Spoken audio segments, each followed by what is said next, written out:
You're going to take Ohio State to the semifinals. They would play Texas, and that would be a coin flip.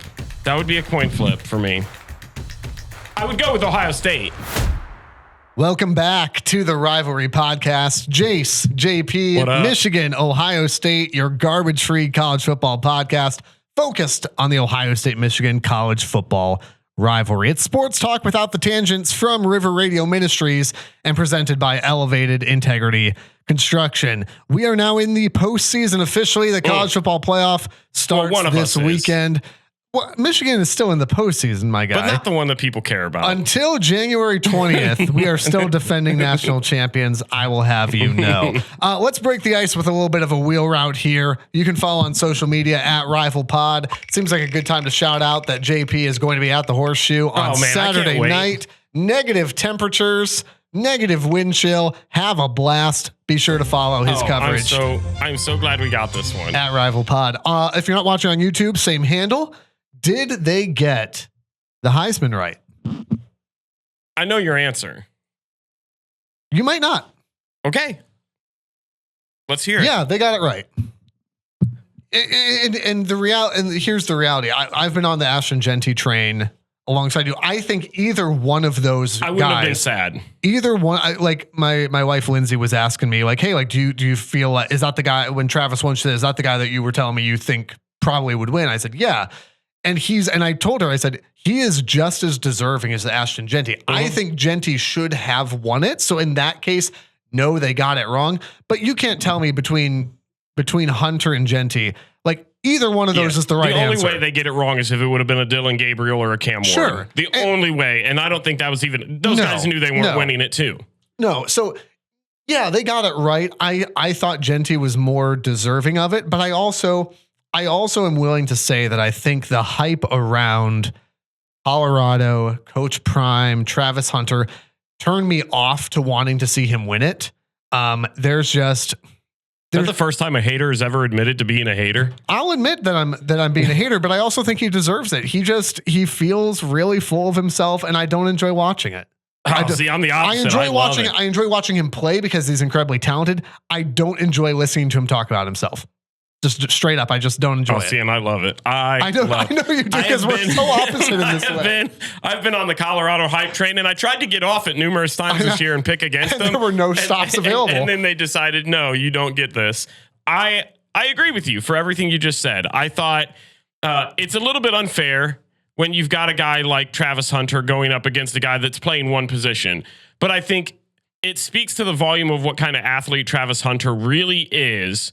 You don't see guys do that at all, but not only do it, but do it at an elite level. I mean, people were bringing up, he's not even 1,000-yard receiver. He's this and this. And how are you saying? Like they were talking about him winning the Biletnikoff or whatever. And they were bringing up all these other wide receivers. The San Jose State guy, I think they kept bringing up saying, man, look how many yards. He had an exponentially better season.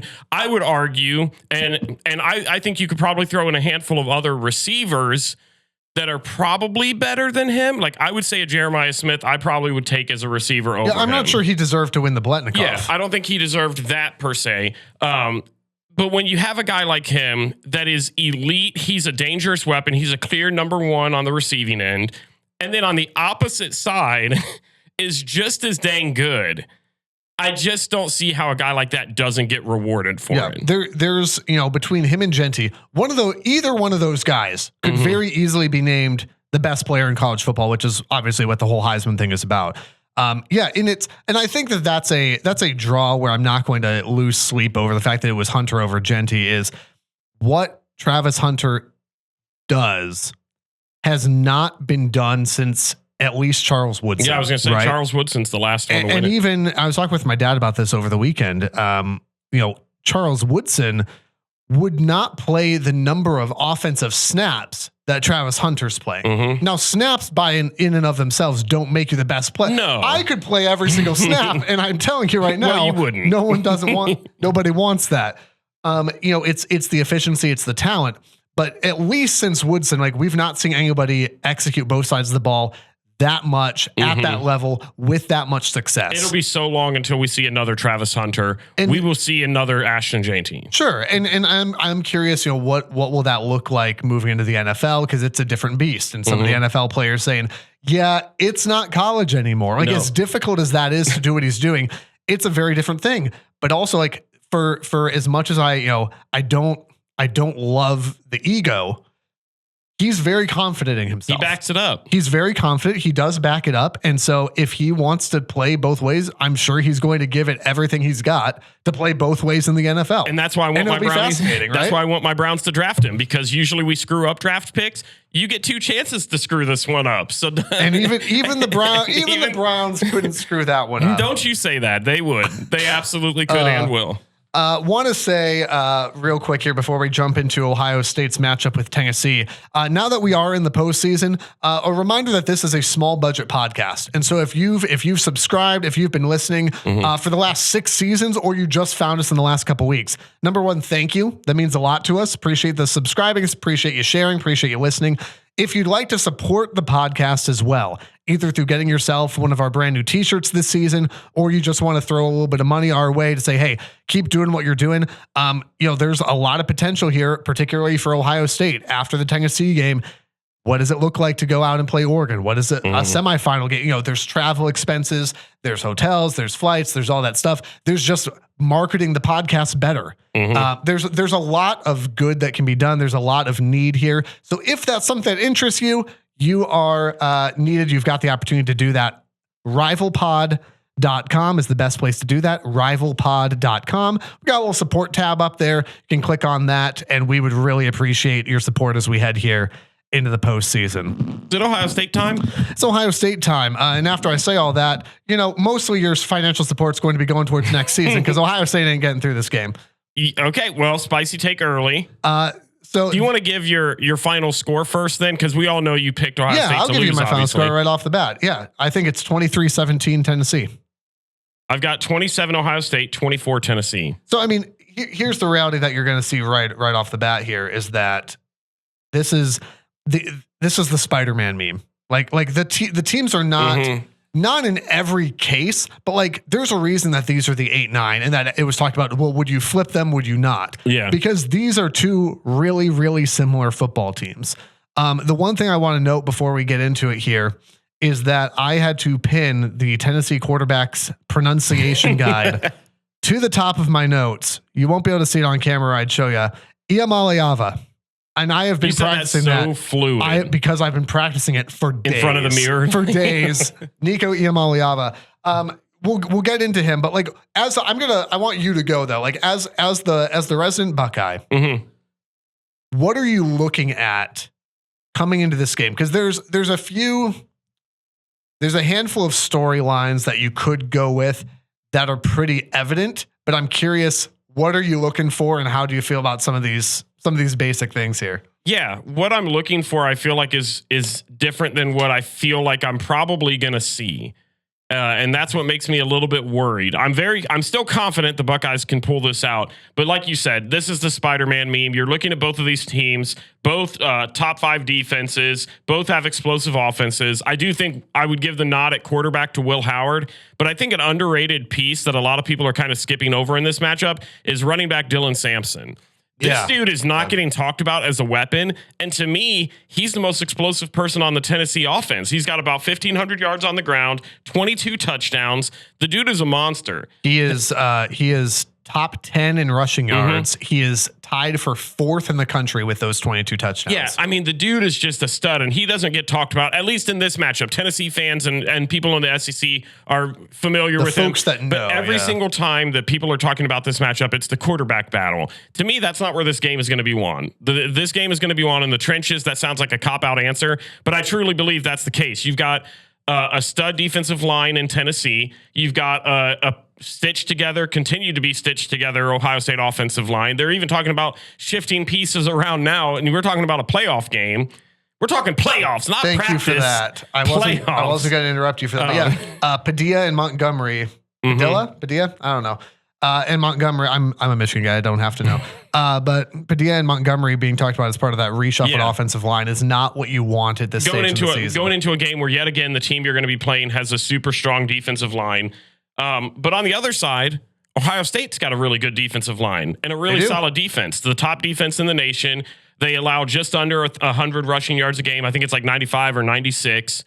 So that's where I'm going to be looking at is I'm going to be looking at who can win the rushing battle. It's going to be very similar to the Michigan game. Whatever team wins the rushing battle on Saturday, I think is going to be the one that comes home with the victory.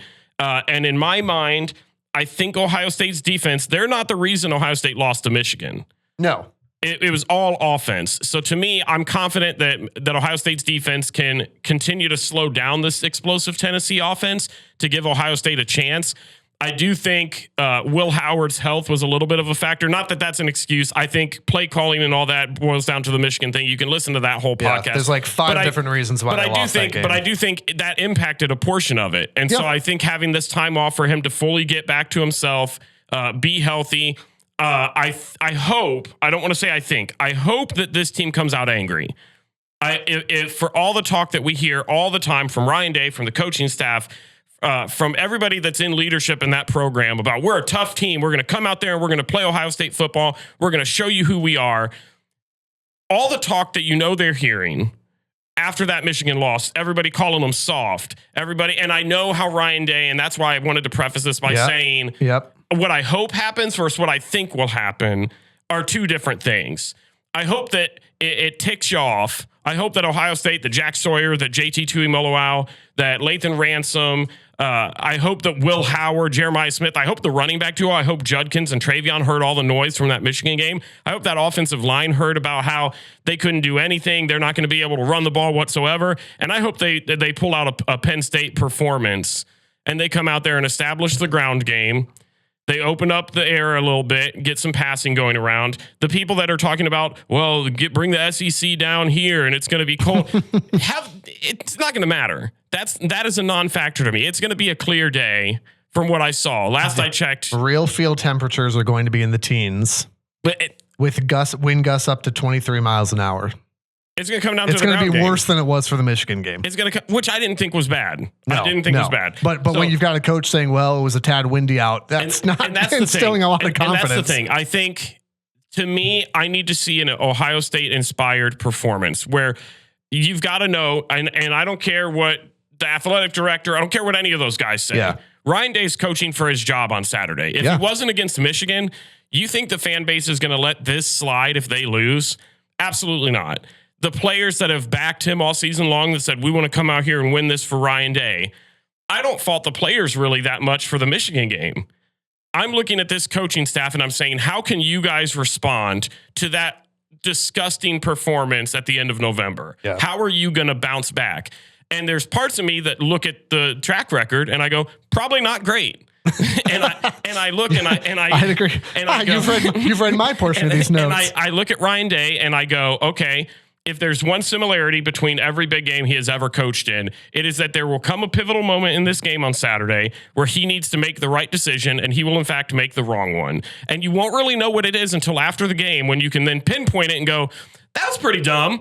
And then you get very mad and you dwell on it for years, like not going for it on fourth down in Mercedes-Benz Stadium with the national championship on the line against Georgia, who you had on the ropes up 9, and then you gave it away and then you ended up losing. But I haven't held that grudge at all. It's the Wolf of Wall Street meme where he kind of like whistles points at the TV. I'm fine. When you're sitting there on your couch and you see it happen. It's like, and I know. that's what we talked to. It's the same thing you do when Nick Benosin takes a PI. It's like, oh, there it is. It's the same thing. So what I feel like is going to happen is this is going to be a game. Ohio State's going to have chances to kind of blow the doors off of it. And I just don't think they will. I don't think they will. I think the offense for Ohio State is a high powered offense still.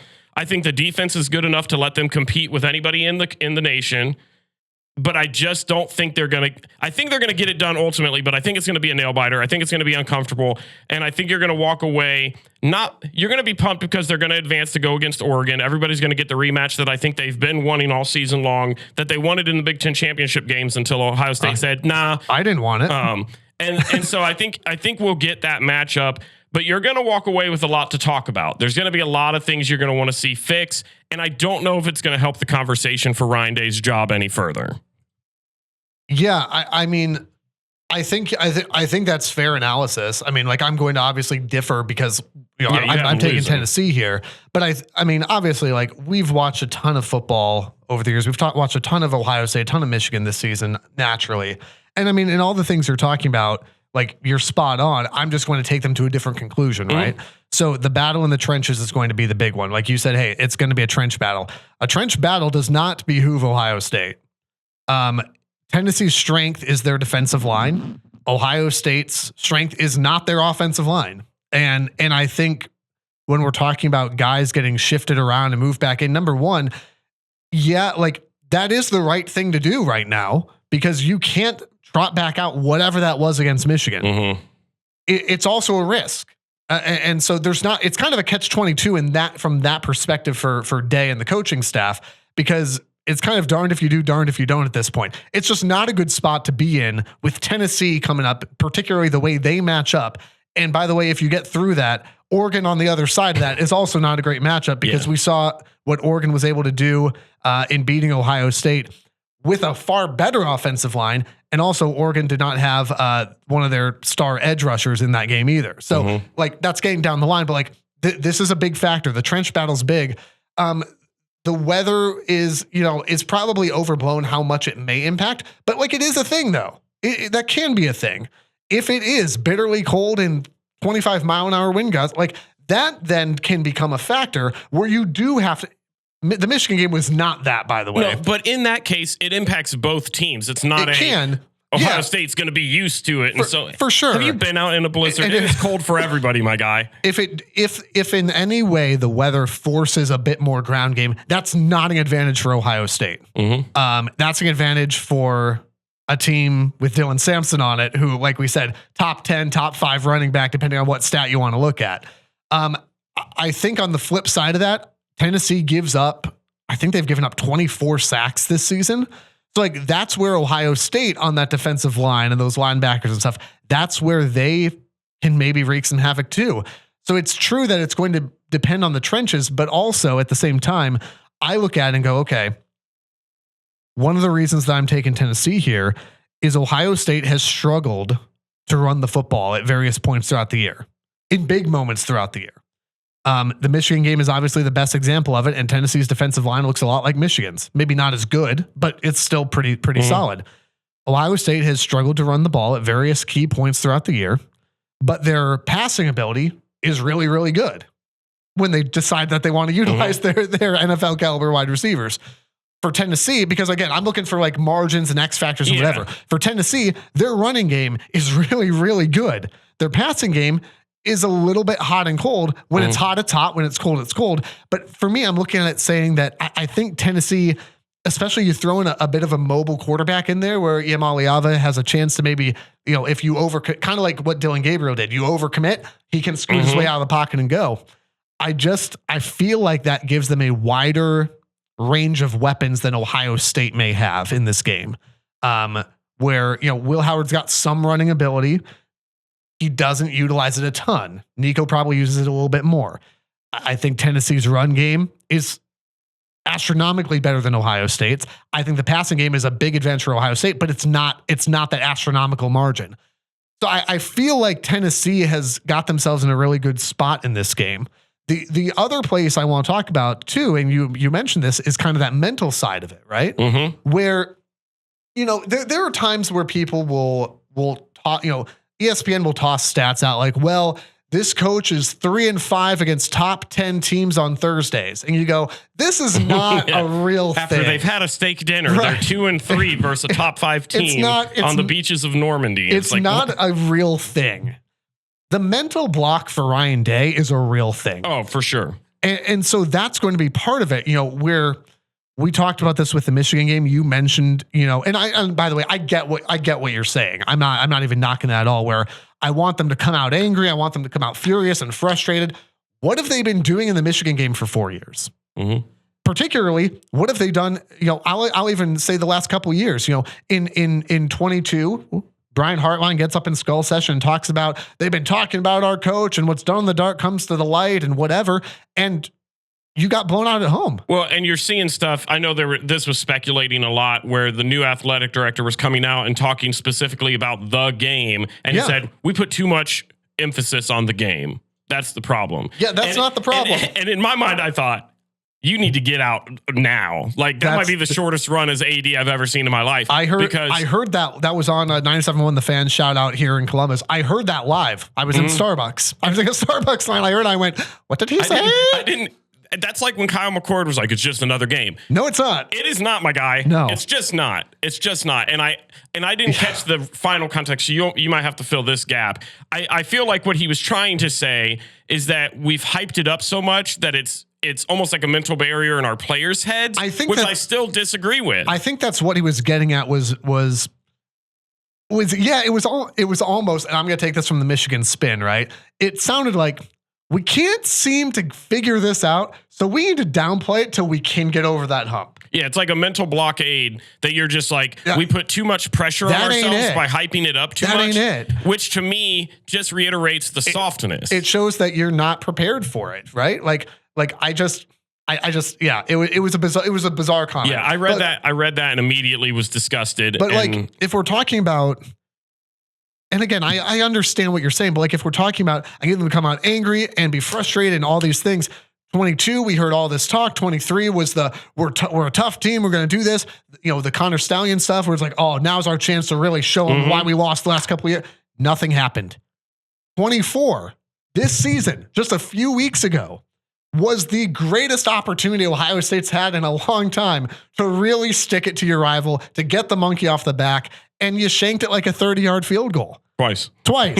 Where it's not about them, it's about us, our care. Like at some point, and I've said this now for a couple years on this podcast, if I'm an Ohio State fan, I'm tired of hearing about we're frustrated, we're angry, we're coming out. If there was ever a time for Ohio State, let me just wrap this up. If there was ever a time for Ohio State to come out angry and come out focused and come out whatever, it was the Michigan game. And they didn't.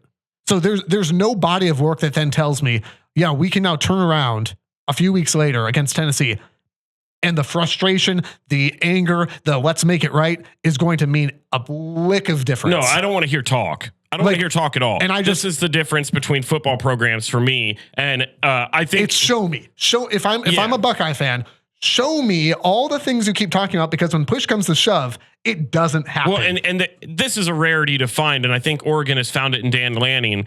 The culture shift is vastly different. Absolutely. And I don't even know if I brought this up as a recap after the Michigan game, but when I was standing on the sideline towards the end, and it was still a tie game at 10 apiece for the Michigan game, and I'm seeing these huddles, and Ryan Day's just 10, 15 feet away by himself, not engaged. He's just sitting there watching around. And you look back at the Urban Meyer era, and you look around and you see him with his clipboard and his headset, and he's pumping up the crowd and he's flinging his arms, and you can feel that he feels the energy. And then you look over at Dan Lanning, and they're playing, I think it was Washington, right? Who was it that they ended the year with? It was Washington. Yep. And he's in the locker room at halftime. And smashing helmets. And he pulls a helmet out, and he said, I forget what the exact phrase, but he's like, we talked about it all week. We're punching helmets or whatever. And they get a freaking bat, and they smash a Washington Husky. And you saw the players buy in. Every player that Oregon has bought into what Dan Lanning has been saying for years now, since he's been there.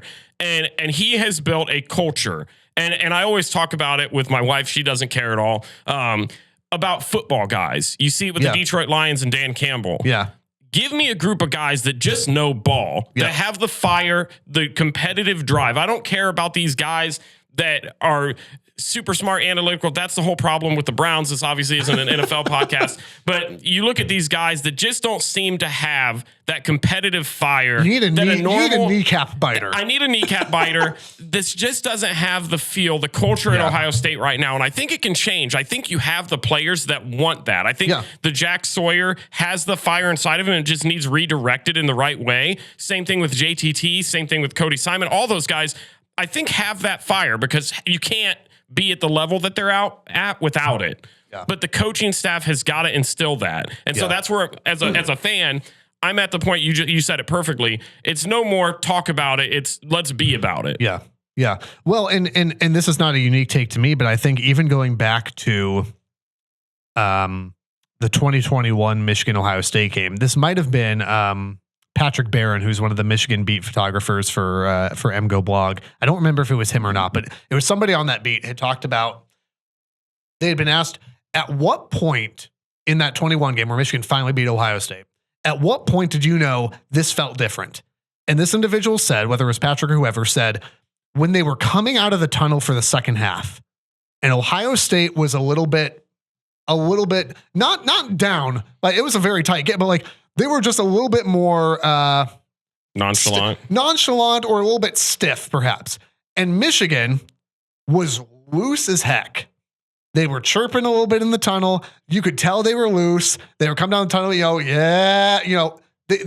had that feel that things were going to be different.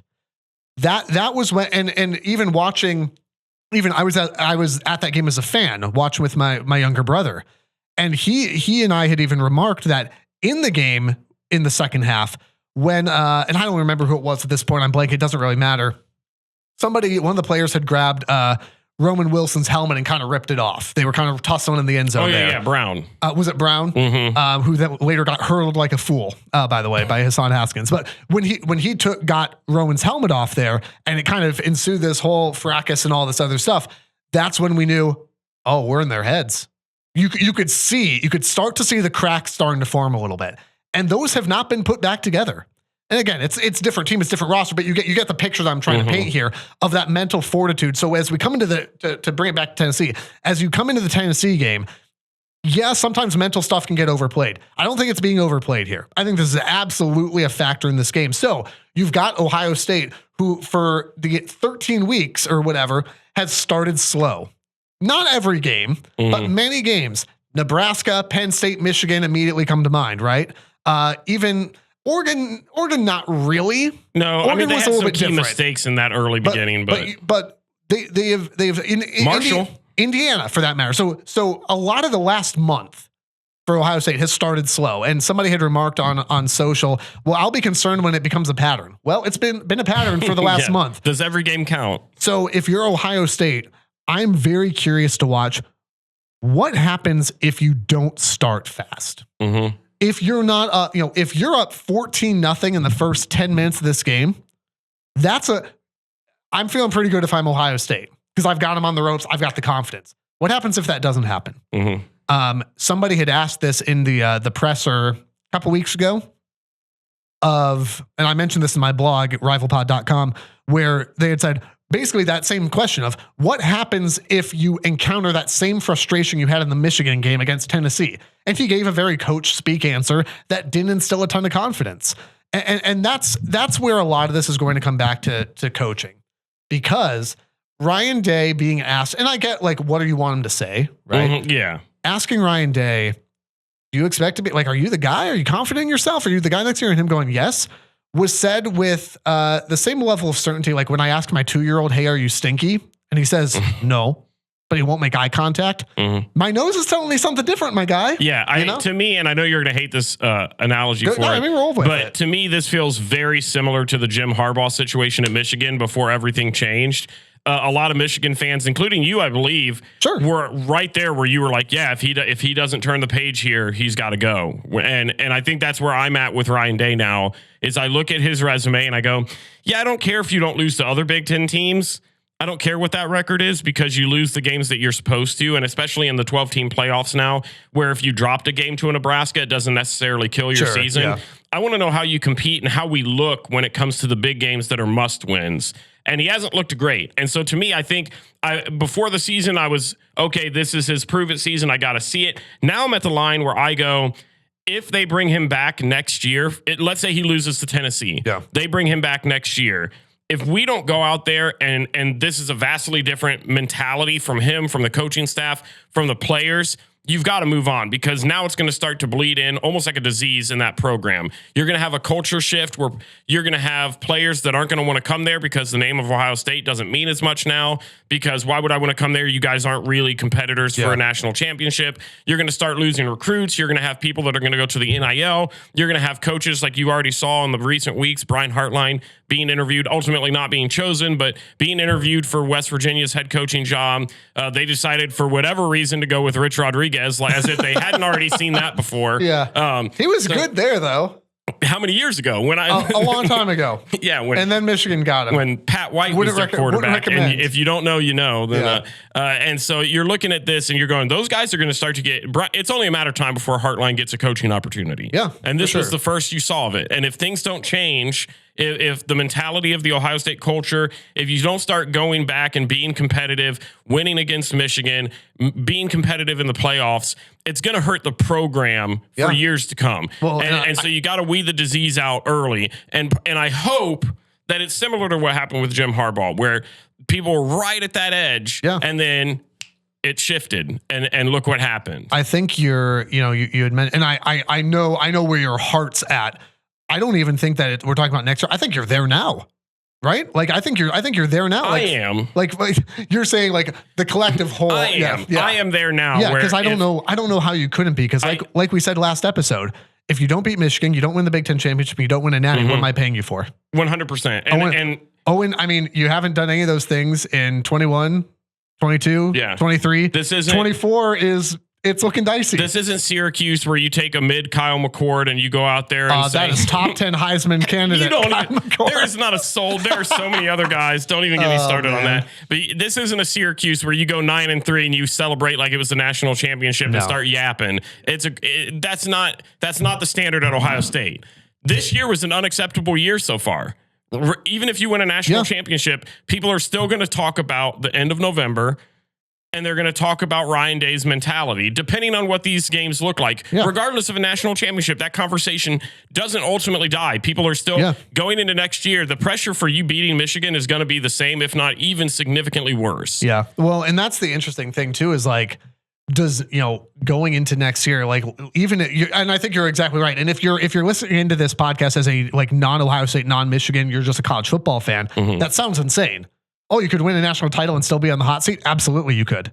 It makes it a little cooler. In this, a little bit, yeah. You put an ice pack on it for a second, but by the time November rolls around again, that conversation is going to be had. The difference, and we mentioned this, last week on the pod as well. The difference between the Jim Harbaugh, 0-5 thing and what Ryan Day's got right now with 1-4, whatever it is, not to belabor the point, but is what you inherited when you took over, right? Like there's a reason Jim Harbaugh was brought in. It's because Brady Hoke was terrible.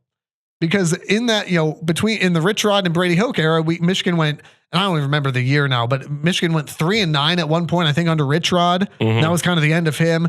Brady Hoke, his last season at Michigan, they went 5-7. And you brought Jim Harbaugh in and he immediately rattled off a couple 10-win seasons. Like he wasn't able to get past Ohio State. Yeah. A lot of that was you just had whatever it was. Let's call it a decade for lack of, rounding and whatever else. You just had a decade, more or less, of horrific football, horrific recruiting between Rich Rod and Brady Hoke, or at least horrific development. It was, so of course there was a massive gap there. But when you're already being able to pull together 10-win seasons, and even though you couldn't quite get there, like, yes, eventually you have to do that, which is why people like me were going, okay, how much time do we have to give you? There's a difference between that and inheriting the Ferrari that Urban left him. And that's for sure where it differs. And having success right off the bat. And then what? Like since post-COVID, there's not been anything, and that's where that analogy differs. No, but from I a absolutely fan base get what you're saying, though. Yeah, it's similar in the point that our heads were at. Correct. I just want to make sure that we're drawing a distinction between the inheritance. Yeah. So give me one more time because it's been a moment. Give me your final score one more time here. Yeah, I think it's a nail biter. I think Ohio State has the edge, 27-24. I think they pull it off and we get a rematch at the Rose Bowl. I'm taking Tennessee 23-17. Mostly because I just feel like the running ability of Tennessee, I think they have a more diverse. I think they've got a more diverse play call that will have better margins of success than Ohio State does in this game. And particularly, I'm poking. I didn't mention this, but I'm poking also at a one-dimensional Michigan team who ran for like 175 yards on the defense. The defense was not the issue, by the way, and we've said that. But a one-dimensional Michigan ran for 175. What happens when you've got a team that can actually pass the ball downfield or a mobile quarterback in there too? Which I think that changes things. He's not a phenomenal passer. No, but he's better than Davis Warren. He is better than Davis Warren, but the bar is low. The talk of him coming in like he's a superstar level quarterback. He's not. He's a redshirt freshman. I think when I look at this, I give the nod at QB to Will Howard for sure. I think I give overall defense to Ohio State. The running back, it just depends. I don't want to discredit anything Quinshon Judkins or Travion have done this year because they've split a lot of responsibilities. So their stats aren't going to be as inflated as they probably were if they were the feature back. Quinshon, I think, is like 77th or something. Yeah, he's got 800 something yards. He's a better back than that. Travion's got 700 something. I would put them both talent wise on par with what Dylan Sampson was going to bring. See, I think that's way overblown. But yeah, and again, a lot of this will come down to also, hey, what's the game plan? Yeah. It's Josh Heupel against Ryan Day. Like what's the game plan? What's the scheme? What's the execution? What's Chip Kelly going to bring to the table? Chip Kelly gets some media availability finally this week. And we glanced over it a little bit, but here's the biggest shame from the Michigan game is this is the first time Chip Kelly has been in front of the media since then, which feels soft to me. Yeah. Yeah. I mean, you said it, not me. I agree. That's the OSU side. Yeah. To me, it has been weeks. Yeah. And this is the first time that man has been there. If you think he's getting any questions about Tennessee, you're out of your mind. Out of your mind. So you play Tennessee, you excited? That's cool. I have got 57 other questions. First off, I got a lot of questions. First off, how dare you? Thank you for that reference. Hey, maybe you feel a little bit like Chip Kelly in Ohio State. You know what you're doing isn't working and you need to transfer in some help. Our friends at Elevated Integrity Construction are the portal to a successful project. Aaron and his team have been doing this a long time. Communicate openly and honestly, you will be wowed at the finished product. Home, church, or business build, the folks with integrity in their name at elevatedintegrity.com. We're grateful to them for sponsoring yet again another season of the Rivalry podcast. Rivalry also proud to be part of the Varsity Network from Learfield this season, a must-have for every college football fan. A free app in the App Store and Google Play Store. You can enjoy live college football games and podcasts just like this one. Search for your school to find tailored content or search for the Rivalry podcast in the Varsity Network app. We also mentioned this already, but rivalpod.com, photo gallery, articles, link to the YouTube episodes as well. And you can support the podcast, especially as we head into the postseason, as we look ahead to some different opportunities next season as well. Your support makes a massive difference. So thank you for considering supporting at rivalpod.com and at rivalpod on social media, because you're going to be at the shoe. Like we mentioned earlier in the episode, you'll be at the shoe on Saturday. Fan bases aside, I'm so jacked to be there. It's going to be good, man. A game under the lights at the shoe. Two really fun offenses to watch. And I don't think they've played each other since 96, 97, been a while. somewhere Eddie in there. George and Peyton Manning were playing. So it's been a minute. It's been a bit. You got anything else here on particularly college football playoff that we should hit here? Yeah. By the way, structurally, in case you're wondering, like, hey, what about the Michigan side of this? Like, we will next episode, Monday, which will be Monday, the 23rd. So right, just in time for Christmas. We will be previewing the Michigan-Alabama game. We'll be recapping Ohio State-Tennessee, and then previewing either Ohio State-Oregon or just what the college football playoff field looks like. So Michigan-Alabama, we're going to do that on December the 23rd. So again, be sure to subscribe. Yeah, I want to do two questions because they're both playoff related. So I'm going to start with the first one, and then we can close with the second. The first one being, which college football playoff team outside of Ohio State, because I think that's the clear-cut answer, has the most to prove? And then the second one following up, what four teams, let's do an early prediction. Ooh. What four teams do you got playing in the semis? And so the first one was who besides what team in the playoffs besides Ohio State, because I feel like they're the clear-cut answer for this, has the most to prove? I mean, probably Penn State, yeah? I've got 3 answers. I was going to let my. I've got 3 answers. You know how I am. Because I have numerous teams in my head, and I got to just let my heart go with one in the moment. Got 3 answers. You've got 1. That's funny. It's cute. I've got 3. I'm going to say Penn State, and there's a couple of reasons why. Number 1, they have, at least on paper, what looks like the easiest path in the playoff. Mm-hmm. You've got a home game against SMU. You'll get to play a neutral site game against Boise. It's the playoffs, so any team in there has a chance, right? Again, a chance can vary depending on the matchup and the team, but like any team in there has a chance. SMU absolutely has a chance to beat Penn State. Boise absolutely has a chance. It's still the easiest path for Penn State. Mm-hmm. So I think they need to prove that. And then, while it's because he made the Big Ten championship, it's not as warm as Ryan Day's seat right now. He also isn't, losing massive rivalry games in the same way that Ryan Day is. But like James Franklin has stuff to prove still, right? Like James Franklin, like look at the end of the Ohio State game where Ryan Day did beat James Franklin. The frustration that the fan base has with James and the lack of tangible success, the lack of trophies, the lack of hardware, the lack of postseason success. He's got a lot to prove still. Mm-hmm. I don't think Penn State fans are just happy to be there, nor should they be. So I think Penn State. That was one of mine, but I actually ended up crossing them off because I disagree a little bit because I think you brought up my point. They have the easiest path. So to me, them beating an SMU and beating a Boise doesn't prove anything to me. It just doesn't. Playoff wins though. Yeah, but it's like playing Arizona State. Like Cam Scattaboo is going to be haunting somebody's nightmares. The best running back. I love that name. I don't know if those wins impress me enough. Okay. Now, granted, they could come out there and blow them out, and then maybe my tune would be different. Sure. But right now, I'm looking at that, and I'm going, well, yeah, they're an automatic bid to the semis because, of course, Penn State's going to beat SMU, and they're going to beat Boise. So I guess I look at that, and I go, that doesn't really impress me. Who I think has the most to prove is Indiana or Notre Dame. I think for all the talk we always hear about Notre Dame and Marcus Freeman, he just signed an extension yesterday to remain with the team for, I think, another 4 years, something like that. Yeah. There's a lot of talk, and I don't think enough talk about his job because what have they really done recently? Not a lot of anything. Yeah, okay. Not a lot of anything. And so to me, I think they get a favorable matchup against Indiana to start. That's a Friday night game I'm jacked about. And then the next team you would play is Georgia. I'm ready to see what this Notre Dame team is about. I want them to get past Indiana so I can see what this team can do against a team like Georgia.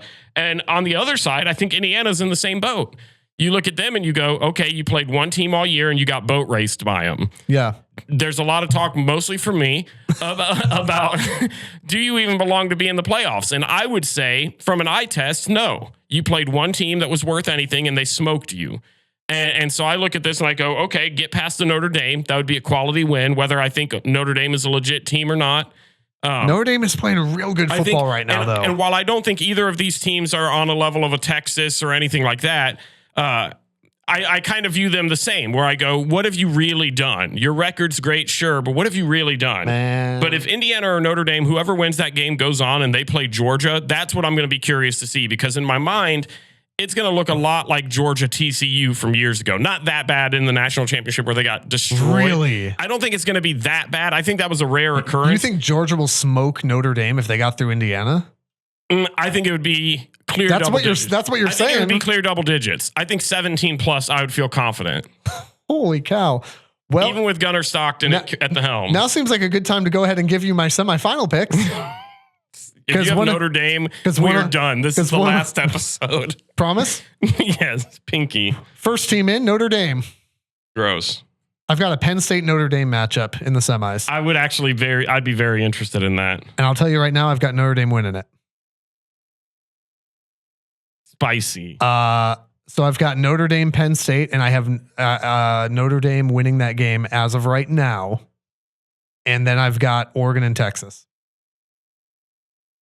Which obviously I have Oregon winning the whole dang thing. So I've got Texas coming through, Ohio State. Please stop.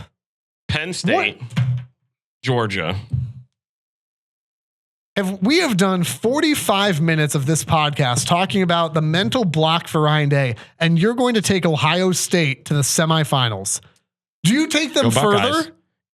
Who is your championship game right now? They would play Texas, and that would be a coin flip. That would be a coin flip for me. I would go with Ohio State. I would go. I said it before, and I stand by it, mostly because I think that's what you are as a fan. You're a little bit ignorant. And I think Ohio State, maybe more than a little bit. I think Ohio State across the board has the talent to compete with anybody. Yeah, no one's questioning the talent on this team. We're questioning the execution and the coaching. Yeah, I think that they can beat Tennessee, and I think that can be a positive thing going forward. It's hard to beat the same team twice, and I think the Oregon game was a close game. I think Ohio State, regardless of the outcome, they were right there. That game was a 50-50 flip the whole way. I thought I was rolling the dice. I think you having Notre Dame is catastrophic. An Oregon Notre Dame national title game, I thought was rolling the dice. It is because it's not. Stupid Genius died until now. It is brought back for just that matchup. Hey, who won that, by the way, this season? I think it was me. Barely. And did you feel good about it? No. I did. No, I did feel good about it. Penn State feels just like a lock to me. As much as I would love to see them get beat first round by SMU, it ain't going to happen. When they go to Boise, I just think they're going to be too much for Boise. Georgia just feels like a lock to me. There's just a lot of, as much as I don't enjoy the 12-team playoff, there's a lot of curious storylines here with the Carson Beck injury. Obviously, the Boise State getting the bye. Should they be in? Ashton Genty not winning the Heisman. Does he have something to prove now? Like, I am glad. All this stuff.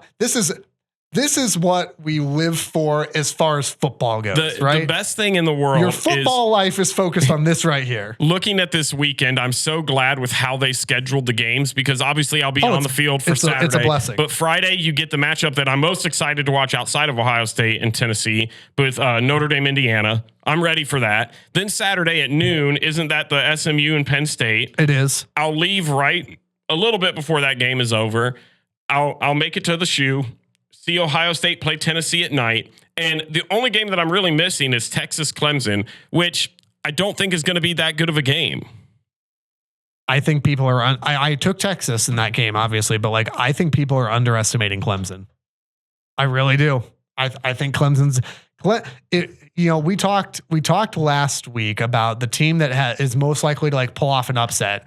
And I think I concluded SMU probably. I think Clemson might be in there too. I think Clemson's in that conversation. It's going to be a blast either way. Above all, two things. Number one, subscribe to the podcast. Number two, make sure you're following @RivalPod, Twitter, X, and Instagram in particular. On YouTube as well. Please subscribe there. That means a lot. But for the coverage of Ohio State, Tennessee on Saturday night, you're going to be field level for this stuff. It's going to be a riot. Just as a Michigan man and all that stuff. The atmosphere at the shoe is an absolute blast. It's